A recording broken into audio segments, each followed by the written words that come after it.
En el Evangelio de según San Juan capítulo 13, versículo 31 y 32, encontramos estas palabras. Entonces, cuando hubo salido, dijo Jesús: ahora es glorificado el Hijo del Hombre, y Dios es glorificado en él. Si Dios es glorificado en él, Dios también le glorificará en sí mismo, y enseguida le glorificará. Estas palabras del Señor Jesucristo fueron dirigidas a sus discípulos en la antesala de la muerte. Podríamos nosotros decir que eran las últimas palabras del Señor Jesús. Las palabras que en este momento los discípulos de Cristo estaban escuchando los han de haber dejado pasmados, sorprendidos y asombrados, porque ellos comenzarían a preguntarse, en primer lugar, ¿de qué está hablando este? ¿Cómo es que está diciendo que va a ser glorificado el Hijo de Dios, que el Padre le va a glorificar y que después le va a glorificar aún más? Los discípulos tenían alguna idea acerca de que Jesucristo tenía que morir, aunque esta idea no era muy clara en sus mentes todavía, y no comprendían todavía tampoco el significado tan profundo de su crucifixión. En este mes todos nosotros celebramos, aunque sabemos que Cristo no nació el 24 de diciembre, Cristo nació aproximadamente en el mes de octubre, en el mes de Tishri, no en el mes en que nos encontramos. Pero aunque el mundo celebra el 24 de diciembre, no es tan importante el nacimiento de Cristo como su muerte en la cruz. Ustedes van a ver en esta mañana a través de la conferencia que cuando Jesús nació vinieron pastores y se le anunció a la Virgen María la obra sobrenatural que el Espíritu Santo haría en su propio vientre. Pero Jesucristo no fue grande cuando nació, porque cuando Jesucristo nació no fue glorificado. La única vez que la Biblia menciona la glorificación de Jesucristo es a la hora de su muerte. Y es la muerte de Cristo el evento más importante de toda la historia que el ser humano ha conocido, y es la cruz de Cristo el poder y la gloria más grande que Dios ha manifestado a nuestra historia humana. Así que en esta mañana yo quiero compartir con ustedes 3 momentos de la gloria de Cristo. Y vamos nosotros a titular a este mensaje, la gloria y el poder de la cruz. En primer lugar, el Señor Jesucristo en el versículo 31 dice lo siguiente: ahora es glorificado el Hijo del Hombre. Es increíble que nosotros podamos pensar que la cruz, significando el oprobio, significando la vergüenza, la humillación máxima que cualquier criminal pudiera recibir, el Hijo de Dios pudiera estar anunciando que Él iba a ser glorificado en la cruz del Calvario.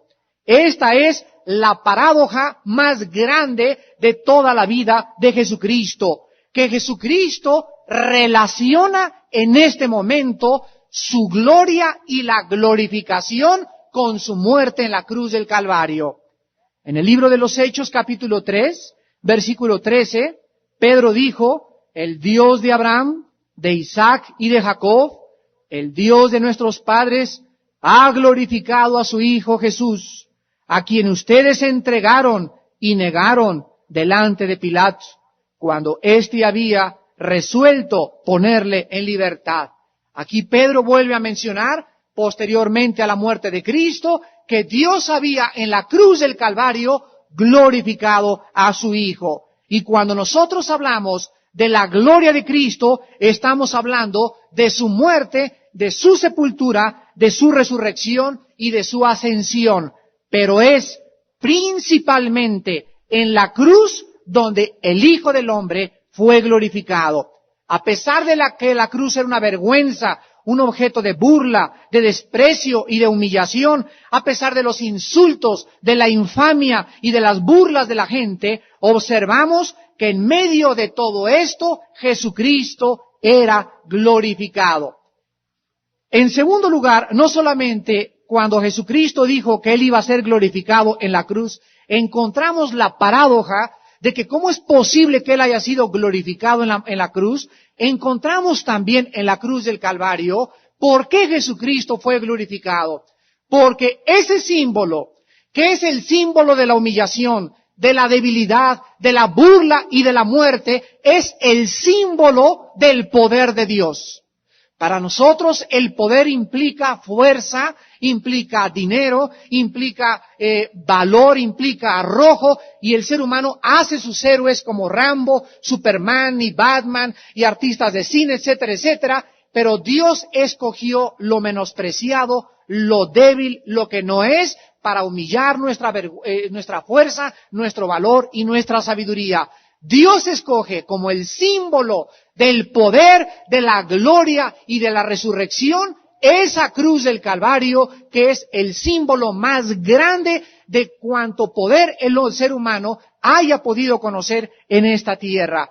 ¿Por qué Cristo fue glorificado y por qué la cruz es el símbolo del poder?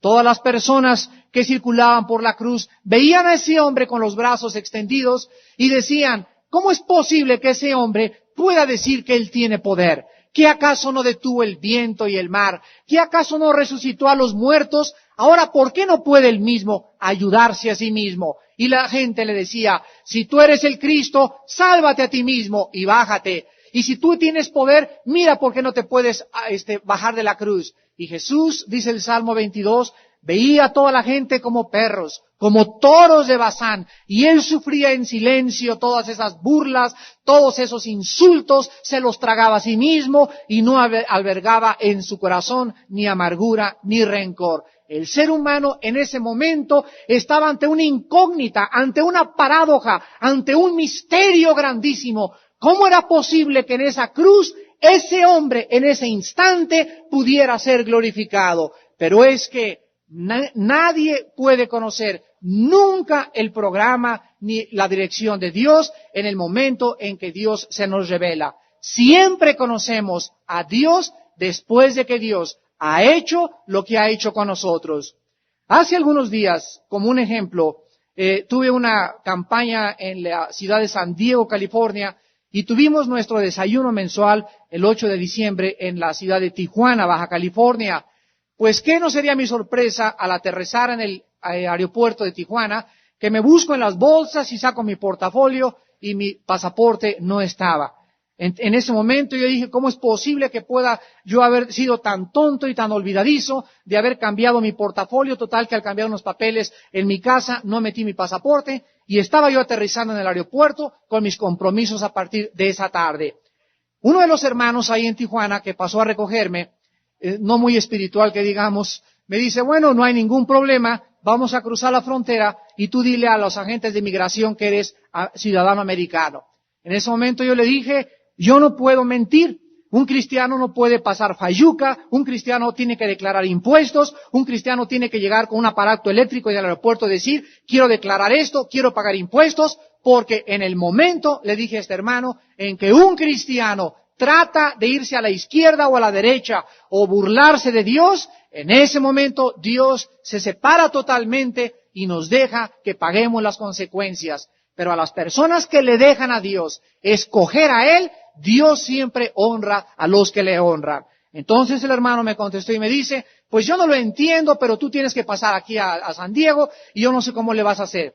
Total que intentamos en migración, no me dieron el permiso, fuimos al consulado a Tijuana y me dijeron que solamente para funerales y para cuestiones urgentes de hospitales daban esta clase de permisos, que era imposible que me dieran un permiso por 3 días, que no les importaba que yo fuera olvidadizo, yo no iba a pasar la frontera. Me fui en un taxi al hotel, ahí en Tijuana, y me puse a orar como 2 horas o 3 horas estuve delante del Señor, diciendo, Señor, yo no entiendo, tú pudiste haberme refrescado la memoria, ¿por qué quieres que venga sin pasaporte cuando tengo compromisos tan importantes que cumplir? En ese momento, a las 3 de la tarde, suena el teléfono y me llama un hermano del otro lado de San Diego y me dice, Armando, el jefe de migración de aquí de la ciudad de Tijuana, el señor McCovins, es muy amigo mío y quiere conocerte. Y te va a esperar en la oficina principal de migración en el puente internacional. Agarro un taxi, mi hermano José Luis Hernández Galvez me lleva rapidísimamente al puente y llegamos ahí y este señor, ¿verdad? Pues no era ni cristiano. Y en ese momento me pregunta, ¿usted a qué viene aquí? Y le digo, pues vengo a predicar la palabra de Dios. Me dice, ¿no va usted a cobrar? Le dije, ni un solo centavo. Un predicador de Cristo jamás podría cobrar un solo níquel a ninguna persona. En ese momento, agarra a esta persona y le dice a uno de sus empleados, denle un permiso por 3 días a esta persona. Y comenzamos nosotros a jugar con él ahí en su oficina, y este hermano pues era tan amigo que hasta de cuarto se llevaban los dos. Le regalé una revista de Vida Nueva para México, le dimos el Evangelio y pasé al otro lado, el mismo día, viernes a las 4 de la tarde. Al pasar al otro lado, ¿cuándo sería mi sorpresa? Que el hermano que trató de meterme de mojado, me estaba esperando ahí al otro lado también, con unos ojos increíbles, ¿verdad? Y me dice, pero no es posible que tú estés aquí, el lado americano, pasaste de mojado, ¿verdad? Y le dije, no pasé de mojado, el Señor me abrió el mar rojo. Y miren, hermanos, esto lo vemos una y otra vez en la vida cristiana. Siempre que nosotros atravesamos una circunstancia que no entendemos, confiemos en Dios. Entonces, ¿en dónde está nuestra fe? ¿Cómo podemos nosotros permitirle que Dios extienda su brazo poderoso y nos demuestre su gloria y su poder si nosotros queremos hacer las cosas por nuestra propia voluntad? Y ahí están los cristianos, ¿verdad? Con tranzas, con fayucas, con contrabando, con mentiras, evadiendo impuestos. ¿Cómo quieren ver el poder de Dios en sus vidas? Cuando en su propia vida no confían, que Dios nos dice muchas veces, esténse quietos y conozcan de qué manera te abro las puertas. No tienes trabajo y no hay oportunidades, no tienes casa para rentar, no tienes un lugar en la escuela. Espérate y déjame mostrarle que yo soy Dios.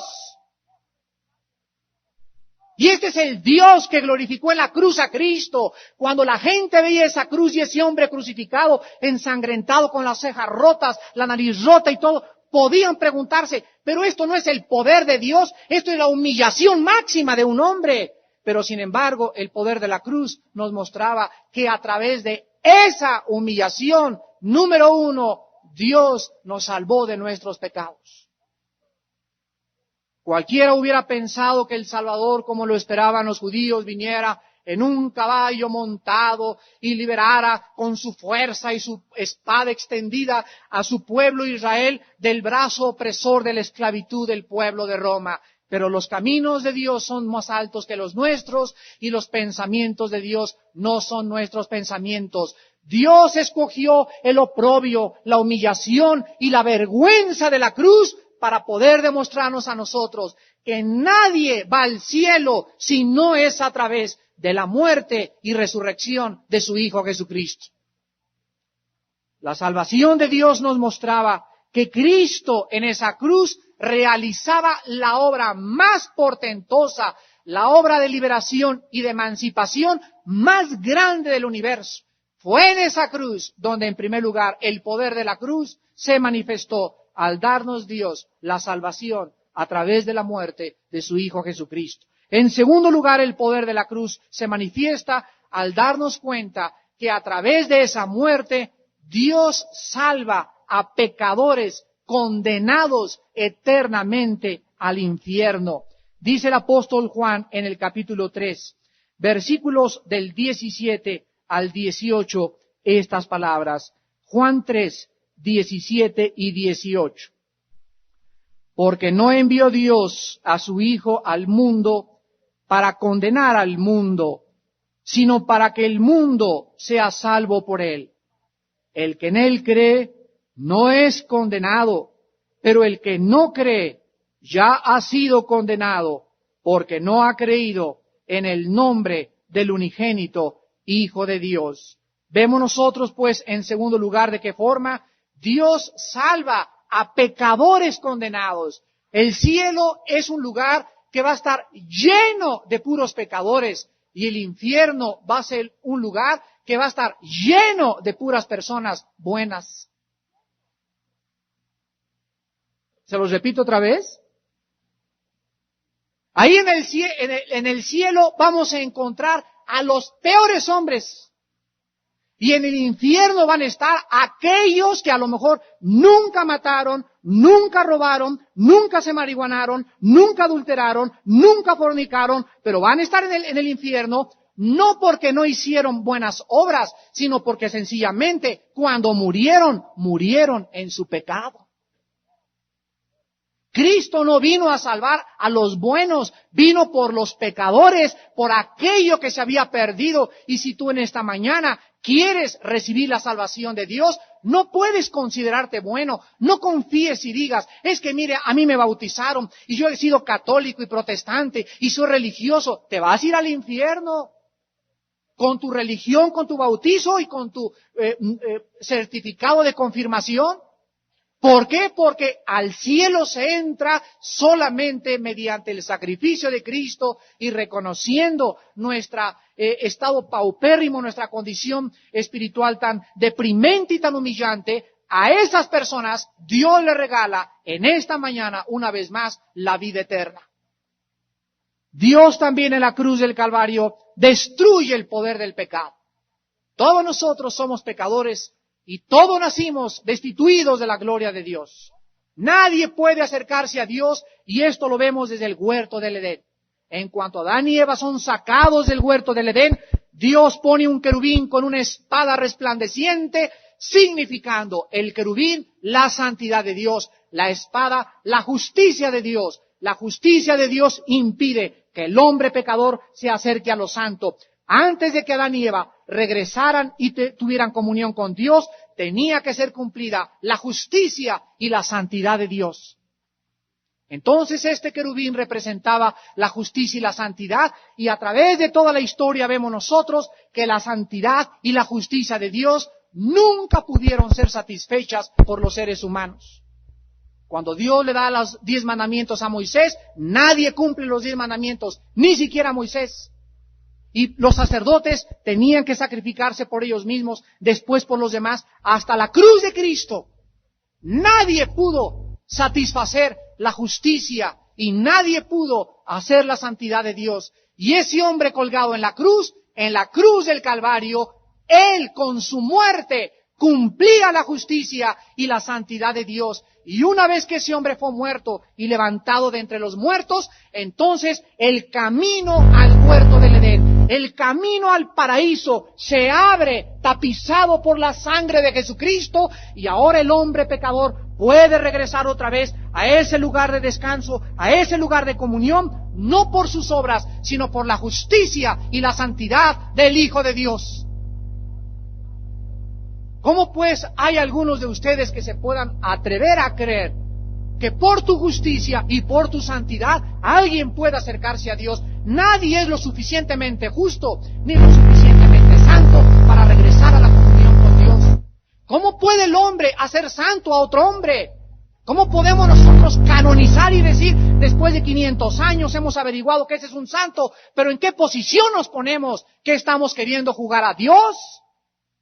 Es Dios el único que puede darnos la justicia y la santidad. Y esto no es por obras, esto nadie lo puede merecer. Nadie podría ni arrancarse los pelos, ni acostarse bajo los rieles de un tren, ni dejar que te sacaran los ojos. No hay nada que pudieras hacer para que Dios te aceptara. Dios nos acepta por la justicia y la santidad de Jesucristo.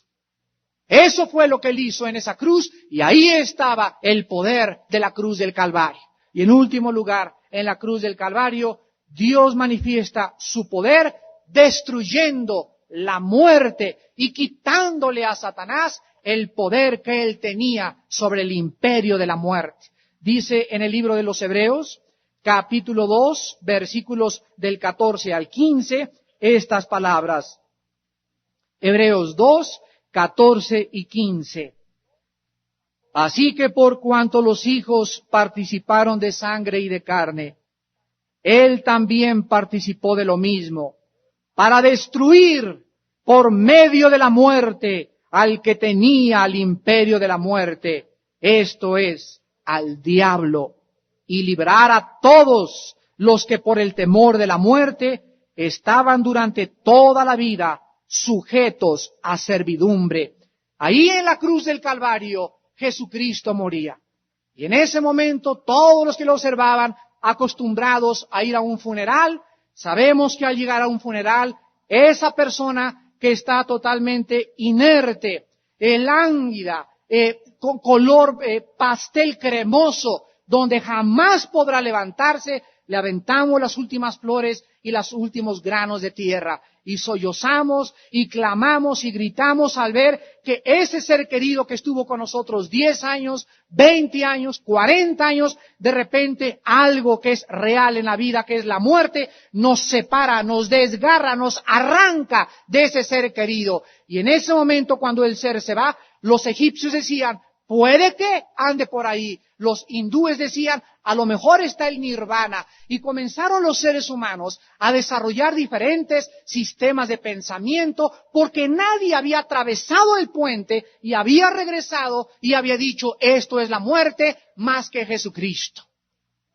Y cuando todos lo vieron ensangrentado y el centurión le atravesó la lanza y lo acostaron y lo cargaron al bajarlo de la cruz y lo metieron a esa tumba y la sellaron con una piedra, cuando Jesucristo a los 3 días atraviesa la puerta donde estaban los discípulos y le dice principalmente a Tomás, ven y pon tus manos en mis manos y pon tu mano en mi costado y no seas incrédulo. Dichosos las personas que no han visto y han creído. En ese momento los discípulos son llenados de un poder, son llenados de una confianza, de un denuedo, al saber que si la muerte no los podía detener, entonces tampoco Roma, ni los diablos, ni el infierno, ni el hambre, ni la desnudez nos podrían separar jamás de lo que es Cristo Jesús.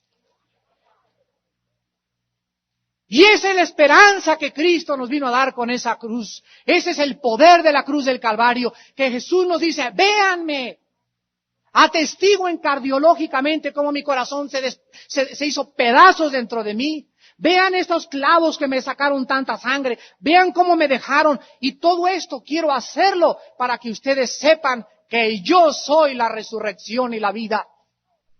Que yo soy aquel que estuvo muerto, mas he aquí que vivo por los siglos de los siglos, y que cualquiera de ustedes que cree en mí jamás morirá eternamente, sino que tendrá el perdón de pecados y la gloria eterna. Jesucristo tenía que morir, damas y caballeros, porque era la muerte de Cristo lo único que nos podría decir en esta mañana. Es el único ser aquí en la tierra que puede decirnos ¿qué hay después de la vida? Y Jesucristo dijo que después de la vida hay 2 lugares. No hay limbo, no hay purgatorio, solo hay un cielo y un infierno eternos.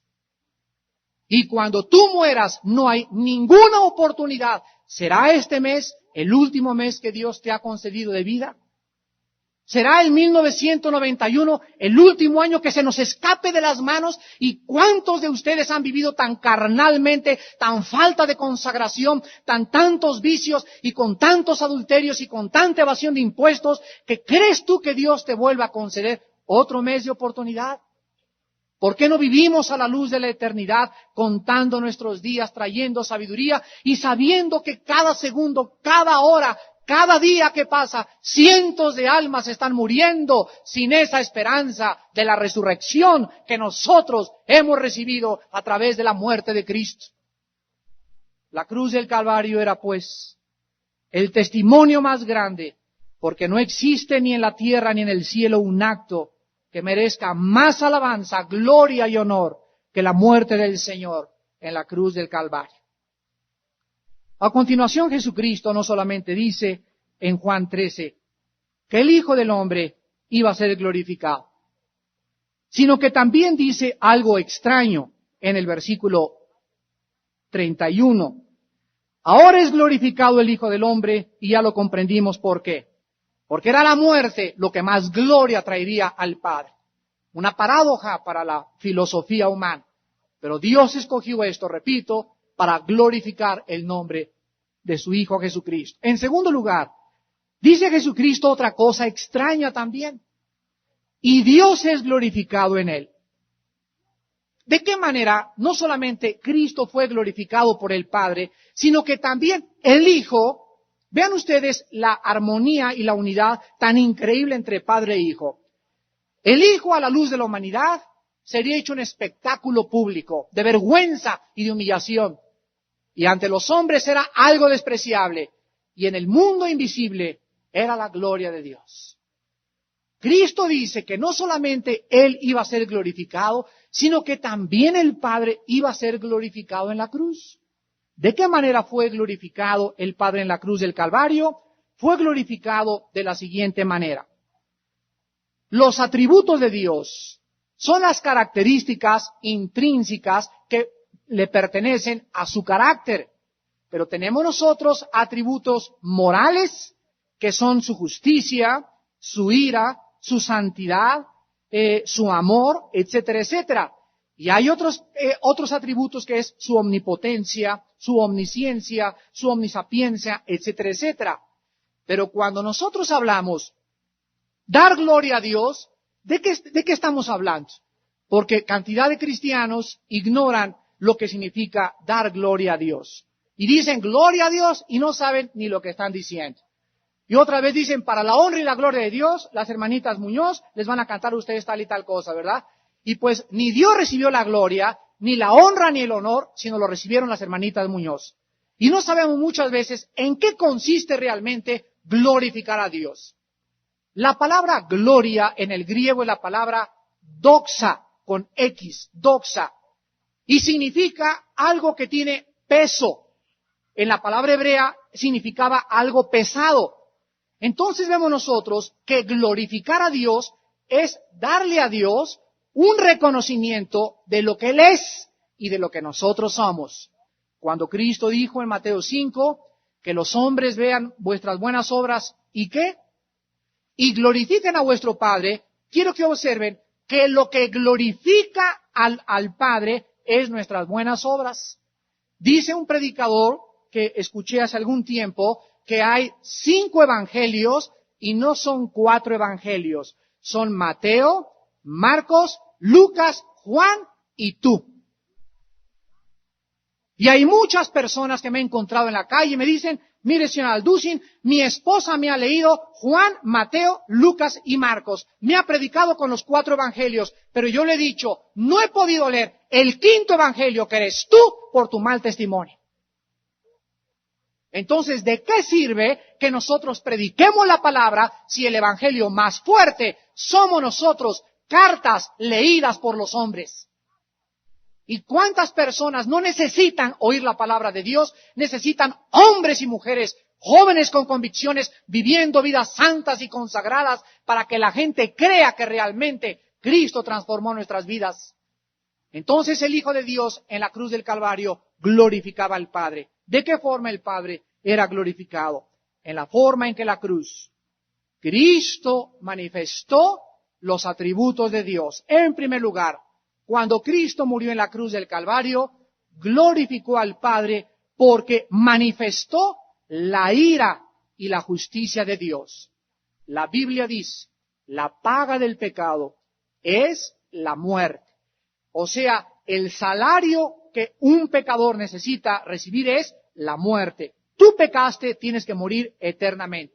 La Biblia dice, tus pecados te alcanzarán. La Biblia dice, Dios no puede ser burlado. Todo lo que el hombre siembre, el hombre también tendrá que recoger. Entonces, Dios tiene que forzosamente enojarse contra el pecado. Y cuando hablamos nosotros de la ira de Dios y de la ira del hombre, son 2 cosas diferentes. Cuando hablamos del arrepentimiento de Dios y el arrepentimiento del hombre, son 2 cosas diferentes. Porque Dios no se arrepiente como nosotros, ni tampoco Dios se enoja como nosotros. Es un error de silogismos entre términos. Cuando dice la Biblia que Dios no es hombre para que se arrepienta, y más tarde dice, y se arrepintió Dios, Dios no se arrepiente nunca de hacer el mal. Nosotros sí. Dios cambia su mente, que es lo que significa la palabra arrepentimiento en cuanto a su trato con nosotros. Entonces el arrepentimiento de Dios no es el de nosotros es por portarnos mal, el de Dios es de cambiar de planes. Y la ira de Dios tampoco es como la ira de nosotros. Nosotros nos enojamos por motivos egoístas y a Pepito le quitan su juguete y se enoja contra Adrianita y me quitan mi coche y pierdo mi trabajo y me enojo y me insultan y me enojo. No, la ira de Dios siempre, siempre es contra el pecado. Cuando Jesús moría en la cruz del Calvario, Dios despedaza a su Hijo. Dios azota a su Hijo. Dios permite que las aguas y la oscuridad pasen sobre su Hijo. Dios en la cruz del Calvario sacrifica a su Hijo. Dios en la cruz del Calvario condena a su Hijo. Dios en la cruz del Calvario abandona a su Hijo. Toda la ira, todo el enojo de Dios contra el pecado, velo en la cruz de Cristo. El que no conoció pecado, por nosotros se hace pecado, para que Cristo vea de qué forma el Padre le castigaba a Él, de qué forma el Padre lo humillaba a Él, de qué forma el Padre lo maldecía a Él. Y todo esto hacía el Padre para que tú comprendieras cuánto odia Dios el pecado. La paga del pecado es la muerte. Velo en la cruz. Y al mismo tiempo que Dios descargaba su ira y su enojo, cuánto más pecador que me escuchas en esta mañana. Si tú no recibes y no crees el testimonio que Dios nos ha dado mediante la muerte de su Hijo, toda esa ira, todo ese castigo, todo ese infierno, toda esa maldición, todo ese abandono que Cristo sufrió, lo sufrirás tú en el infierno. Cuando en esta mañana puedes ver también en segundo lugar que no solamente Cristo manifestaba eso, sino que Cristo manifestaba al mismo tiempo el inmenso y el eterno amor de Dios.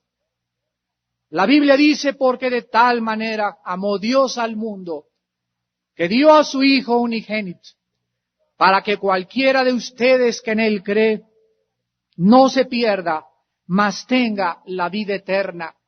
En esa muerte de su Hijo en tu lugar y en mi lugar, Dios nos decía, les amo. Les amo y les quiero perdonar, pero entiendan que por mi amor no puedo mezclar mi justicia.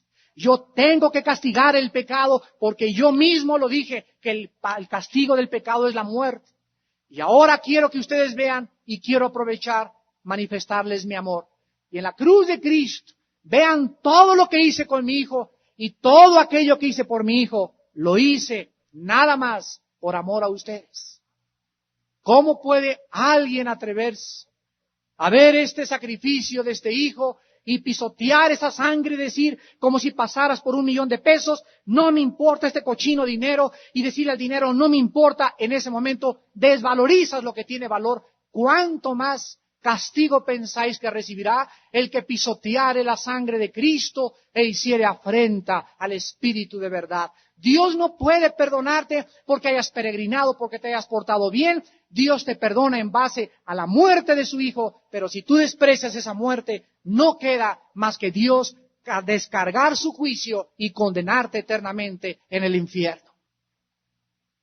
Una vez, hace algún tiempo, les ilustré el amor de Dios en una leyenda hindú. Había una pareja de hindúes que se iban a casar. Y la muchacha le dijo al muchacho, ¿me amas? El muchacho le dijo, te lo he mostrado 1000 veces que te amo.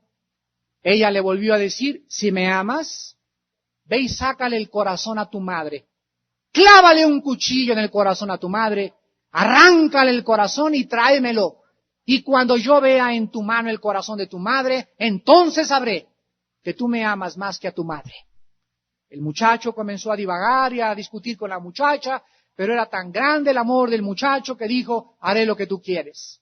Fue corriendo este muchacho hindú y le clavó el cuchillo en el corazón a su madre, esa madre que lo había traído al mundo, que lo había criado, que le había dado las mamilas, que había sufrido tanto por él. Llega el hijo malagradecido y le clava el cuchillo y le saca, le arranca el corazón, y entonces ya con el corazón en la mano viene corriendo el muchacho por un campo lleno de espinas y un barranco antes de llevárselo a su novia. Y en ese momento el muchacho se tropieza con el corazón de su madre, el corazón de su madre salta de sus manos y cae sobre un zarzal lleno de espinas y se parte en 10 pedazos más el corazón de su madre. Y en ese momento el muchacho cae a otro lado y oye una voz que sale del zarzal y que le dice del corazón de su madre, hijo mío, ¿te lastimaste?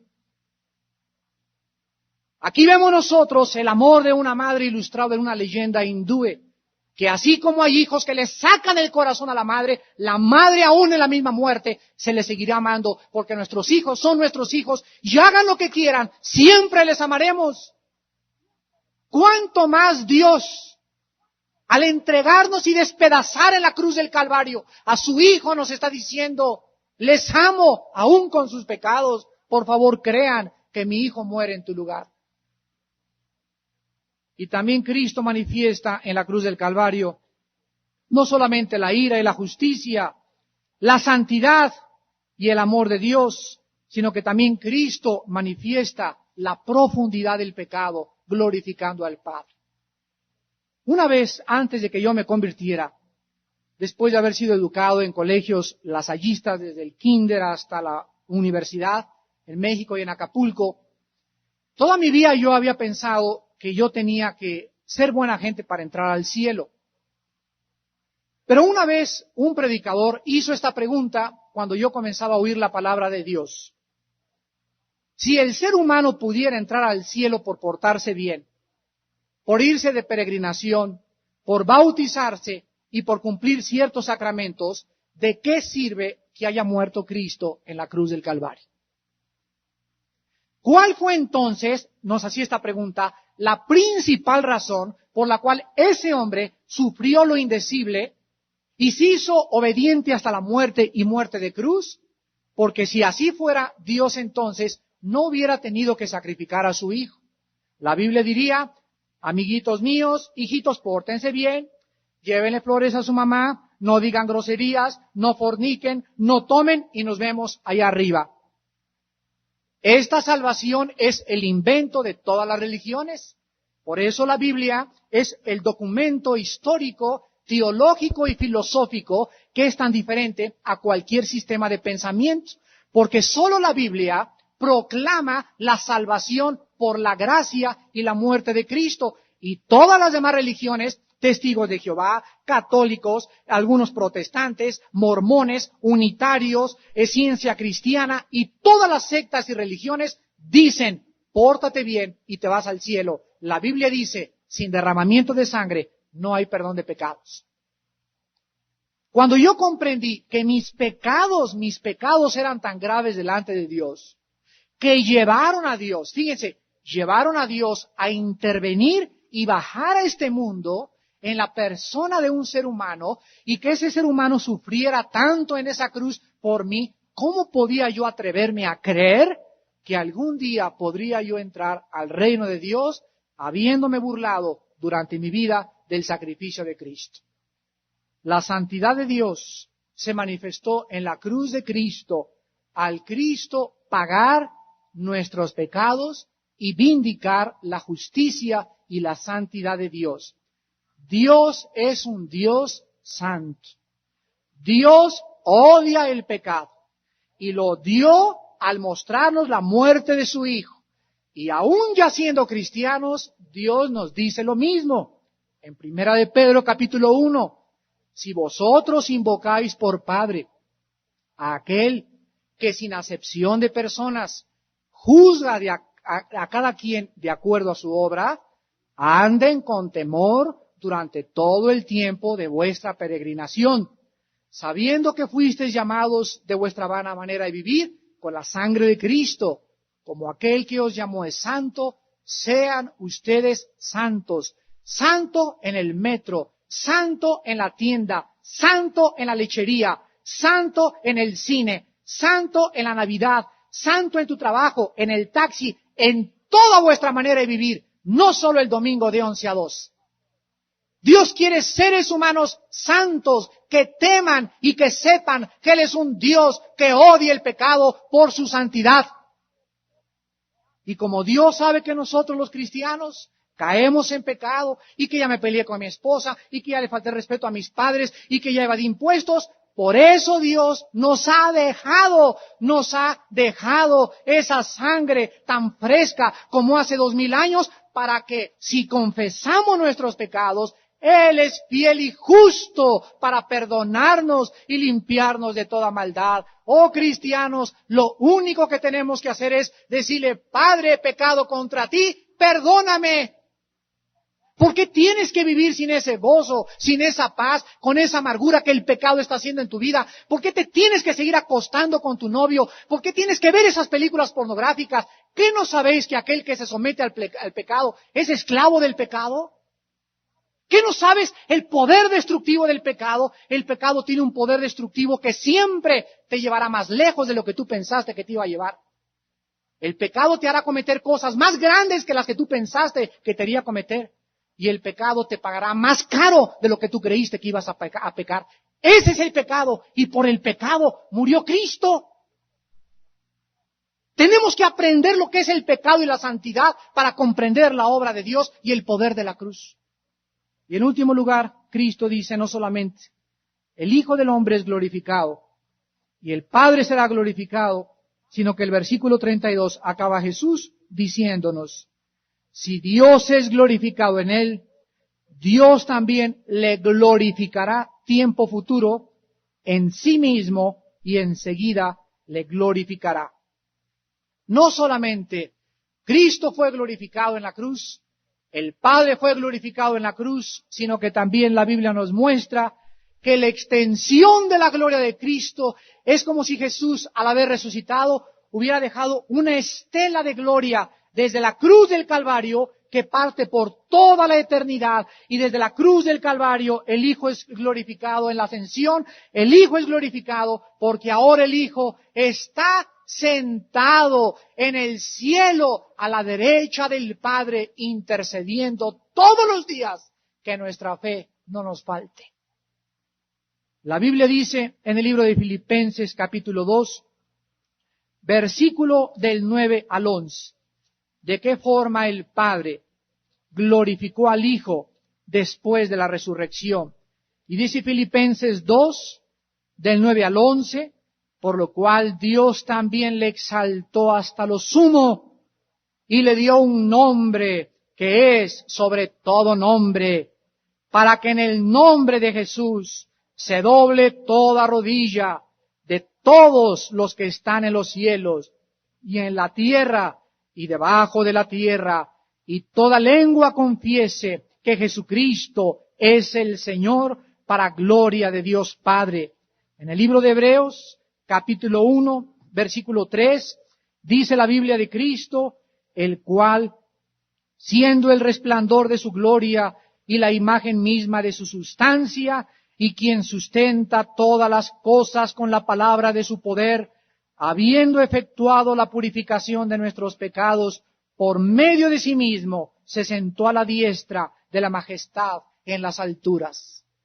Ahora tenemos a un sumo sacerdote, ahora ese Cristo, sufriente y sangrante desde esa cruz, ya está glorificado, totalmente en el cielo, y su gloria continuará por los siglos de los siglos de los siglos, para que por la gracia de Dios recibida por nosotros, nosotros manifestemos esta salvación tan grande y tan grande en los siglos venideros, a todos los futuros ángeles y a todas las criaturas que existirán en la eternidad, y que todo el mundo recuerde que en el cielo solamente hay una cosa que el ser humano hizo allá arriba. ¿Saben ustedes cuál es la única cosa que permanecerá en la eternidad que nosotros hayamos hecho aquí en la tierra? Lo único que en el cielo existe para siempre son las huellas en las manos de la cruz del Cordero de Dios.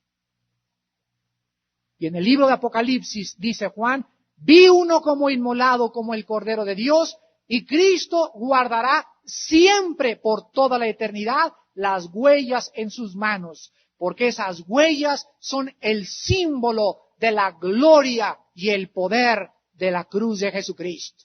Y en esta mañana Dios les ofrece a muchos de ustedes la gloria y el poder de una vida resucitada, si ustedes en esta mañana vienen a esa cruz vacíos, despojados de todo orgullo, despojados de toda autosuficiencia y sobre todo tomando en serio el pecado. El pecado es algo muy serio delante de Dios. Ni tú ni yo nos vamos a burlar de Dios, porque la paga del pecado es la muerte. Mas el regalo de Dios es vida eterna en Cristo Jesús. Les pido que por unos instantes inclinemos nuestra cabeza. Te damos gracias, Señor, por la gloria y el poder de la cruz de tu Hijo Jesucristo. Cada día esa cruz nos habla de nuevos misterios que se desencadenaron a través de esa muerte del que ahora vive resucitado. Gracias, Padre, porque si Él no hubiera muerto, no hubiéramos conocido tu santidad, ni lo profundo del pecado, lo grave del pecado ante tus ojos, ni tampoco tu ira, para que aquellos que creen que se van a escapar del infierno recuerden que aquel que no escatimó a su Hijo no lo perdonó, ¿cómo creerás que te va a perdonar a ti? Cristo murió en tu lugar y en mi lugar, sufrió tu infierno y mi infierno, la condenación que tus pecados y mis pecados merecían, la recibió Jesucristo. Y ahora Dios te pide que te arrepientas, que reconozcas que no puedes ya seguir en esta vida de pecado que llevas. El pecado algún día te va a destruir eternamente, como lo está haciendo ahora temporalmente. El pecado es el veneno más grande, el cual Cristo vino a inocular. Él con su sangre usó como un antídoto para que el pecado no nos alcanzara ni nos destruyera eternamente. Y esa sangre preciosa, Dios te la ofrece en esta mañana y te llama al arrepentimiento de pecados. Arrepiéntanse de sus pecados muchos de ustedes en esta mañana y acaben y celebren esta Navidad en su propio corazón. No celebres el 24 a un niño que nació hace 2000 años. Celebra esta Navidad a alguien que ha nacido hoy en tu propio corazón. ¿Qué debo hacer? Preguntarás, para poder venir a Jesucristo y para que Él nazca en mi corazón y no en un pesebre otra vez. La Biblia dice que reconozcas tus pecados, que reconozcas que ni tu religión, ni tus buenas obras, ni tu peregrinación son dignas de confianza, porque solo la muerte de Cristo puede darte la seguridad eterna del perdón de pecados. Reconoce que has vivido lejos de Dios, reconoce que le necesitas y que no puedes seguir con esta vida de pecado que hasta esta mañana habías vivido. En segundo lugar, cree nada más en el nombre del Hijo de Dios. Cree en Cristo, pero no ya como un revolucionario, ni como un gurú, ni como un maestro de filosofía. No, cree en Jesucristo en esta mañana como Dios hecho carne, como la encarnación, el Verbo encarnado de Dios, el Salvador del mundo, el único que puede arreglar tu vida, tu matrimonio, tus vicios y darte esperanza entre los santificados. Y en tercer lugar, ábrele tu corazón y dile en este momento, ahí desde tu lugar, mi Señor y mi Dios, gracias por el poder y la gloria de la cruz. Gracias por lo que has hecho por mí en esa cruz. Yo no lo entendía, ahora lo sé, que fue esa muerte lo que glorificó tu nombre, que fue la muerte de Cristo lo que me salvó, que fue la muerte de Cristo lo que va a alejar al diablo de mi vida y a darme poder sobre sus obras y a ser más que vencedor por medio de tu Hijo Jesús. Ahora te pido perdón por mis pecados, Señor. Me arrepiento sinceramente y creo en ti. Creo en tu nombre, Señor Jesús, como mi Salvador. Dios conmigo en este momento y te pido que entres a mi corazón. Te recibo como Señor y como Salvador y te doy las gracias porque ahora podré manifestar la gloria y el poder de la cruz a través de mi propia vida. En el nombre de Jesucristo. Amén.